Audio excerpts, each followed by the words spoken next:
Hello, hello, hello. This is Tom from Tom and Ruth Philippine Adventures. Today we're going to talk about something that it's really got me thinking about a couple things. Retirement in the Philippines, and how much money you need, and what you have and what you have in reverse. And what I mean by reverse, there's something I'm going to talk about today. So stay tuned.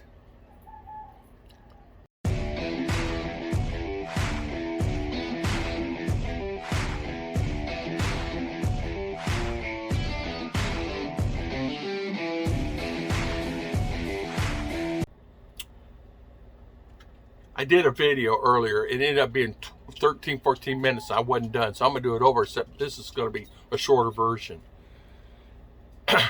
If you are married to someone, a lady, and she has a child by you, and it's 4 or 5 years old, or 3 years old, or 6 years old, it doesn't matter, and you pass, is she going to make it financially? This is coming from my heart. I have a friend that passed. He's in his 70s. She's in her 40s. They have early 40s, like just turned 40. They had a baby. It's 5 years old. Okay? He's gone. They have 50 grand in the bank. How long is it going to last her? 6 months, a year, 2 years, 3 years, 4 years, 5 years? She has no other source of income. If you're living in the Philippines and you're Filipina and you're married to a Filipina and they already have kids, that's fine. But you're still responsible. You still maintain their lifestyle. They need braces, you'll get them braces. They need a doctor, you take them to the doctor. You still take care of them. Same as you would in the U.S. Doctors are cheaper here. Rent is cheaper here. Housing's cheaper here. Those are the main factors. The culture is great here. We could list 20 things that's great about this country. But on the bad side is, if there's no income for her, what are you going to do? What's she going to do? It really hit it home with me when I was thinking about this. What is she going to do for income? And I don't care if she has 100 grand in the bank or 200 grand in the bank. How long is that going to last her? Is it going to last the rest of her life, the 30, 40 years she has left on this earth? And her child? At least get her to 18 to 20, 22, 23, 24 for college, 25 for college. As you know, you can go up 25, 26, 27 still in college. So as you know this, how can you manage some type of lifestyle here and you're gone? There's no income. So I'm saying the guys come here, it's great and fantastic, but maybe you need to leave something at home there. Maybe you need to take what you have here and spend a little over there. If you're going to sell your car and it's a good car, why sell your car if you know you're going to be back there in 3, 4, 5, 6, 7 years? Because if you're coming here and you got a retirement and you're going to live cheaply, and that's great and fantastic, but who's going to take care of your family when you're gone? Well, Tom, I couldn't make it in USA on my retirement if I had my retirement. But you know what? You could if you had help. If your wife is working, she could help you. Maybe she could get a trade that she likes. Maybe she could do something she knows what that is. Maybe she could be a cake decorator. Maybe she could do housekeeping. Maybe she could be a dental hygienist. Maybe she could do anything she wants to do. But that's the thing that I was worried about. So she is here and she's got a child, and he is gone off this earth, and they have 50 grand in the bank. So that's 2.5 million peso. Let's just say almost, 2.5 million peso. So what are you going to do with that, right? Well, a house here's done, car here's fine. She can sell the car and maintain. But what's she going to do? What's she going to do after that? Because your kid's going to go to college, the child's going to go to college, so she's going to pay for that. And what's she going to do? What really got me thinking about this, really what hit home with this is, I'm glad I filed for the USCIS. I said I want to go there. I want to see my family. I want to kiss my grandbabies. I want to hold my grandbabies. I want to see my brothers. I want to see my nieces and nephews and everything. Just like she would if she was there. She'd want to come back. Ruth would want to come back here. But think about it this way also. If you're there in U.S. and she has opportunity to be there, if something happened to me, she could still go back forth and do something. With RR. As long as she has money to travel back and forth, she could do it. And I will make sure she has that. Advertisement for counselor.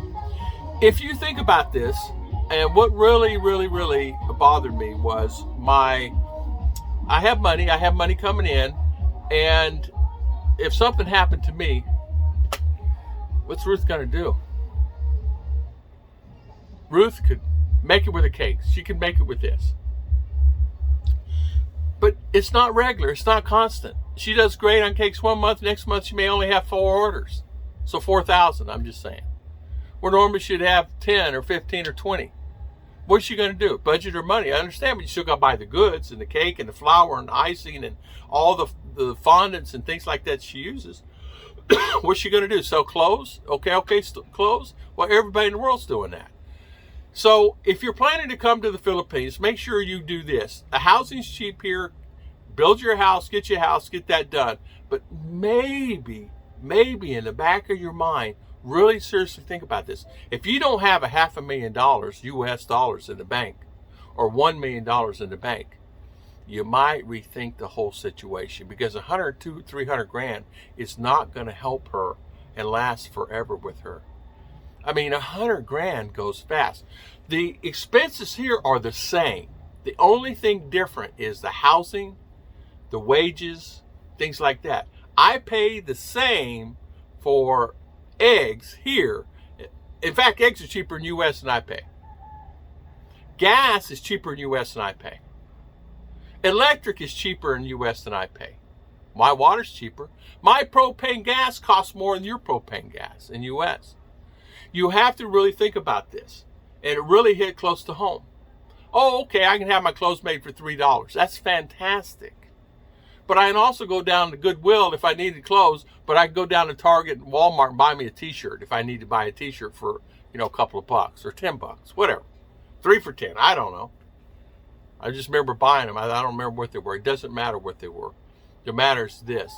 That's irrelevant, really. That really doesn't matter. What matters is if you have enough money for your wife and daughters or sons that you brought on this earth to help maintain them when you're gone. If you're stuck here and say, I'm retired, I'm going to kick back in the chair and I'm going to relax. That's right, you can. But the problem's going to be is this. If they need, when you're gone, what if you have an early death and you die at 65 and you're 64? Or you die at 70 or you die at 75? We all think we're going to live to in the 80s, but what if we don't make it to 70? What if we don't make it to 70? Is your wife going to be taken care of and you're just marrying her? Maybe keep your house that you have in US and don't sell it. Figure it out. Maybe take her, come here, get married, file for the USCIS visa, CR1, IR1, take her back to US a year later, 2 years later. Then figure that out there and then come back and forth. If she's going to leave you, she's going to leave you. Oh, I'm not taking anybody to West. I don't care what you say. I'm not taking anybody to the United States. She's going to leave me. Well, why in the world would she leave you? If you're good to her, she's going to stick with you.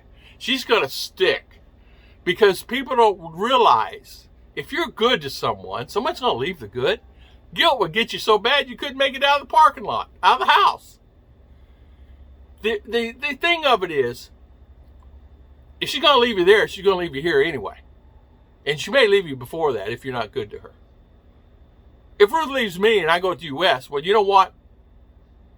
I would be upset. I'd be end of the world for me. I'd still survive, though. I would still survive. What people don't really realize, human nature is this. We all want at the end of the road, we want a good thing. I wanted a good thing when I came here. I wanted to dream. I wanted to relax. I didn't want to worry about U.S. no more. I'm tired. I had rose-colored glasses on, and I didn't like it. And I was fed up with it. So I made the decision, I am not going to stay here. I'm going to the Philippines. I'm going to retire. I'm going to go to the beach every day. That's great and fantastic. But what about the other person you married? You're thinking about you only. What about this one? You have a baby with her? Or 2? How is she going to make it? You have 100 grand in the bank? 200 grand in the bank? Really?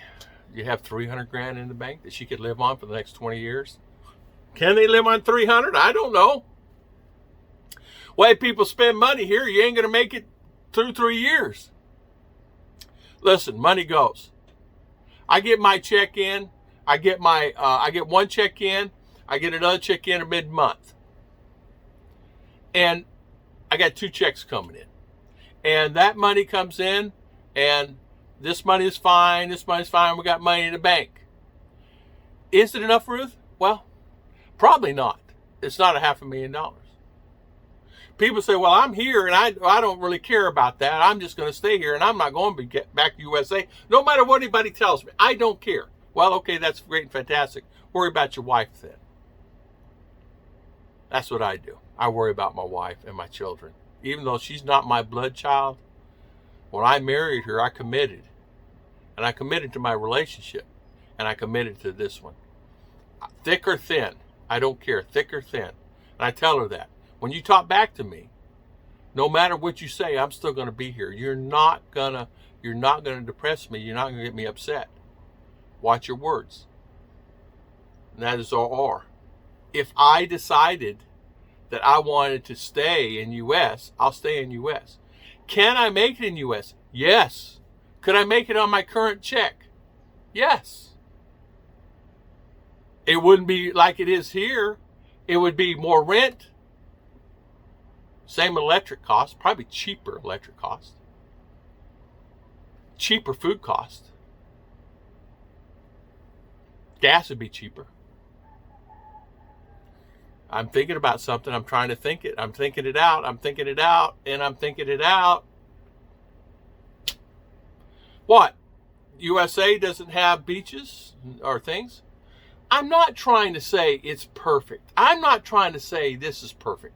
When you get here, things are going to change also. Things have changed since last time you guys were here.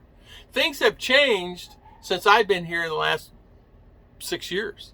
It's changed quite a bit. It's not like it used to be. When I came here, it was a bullet scare. You couldn't get on the plane. Bullet, bullet, bullet. Remember? Couldn't get on the plane.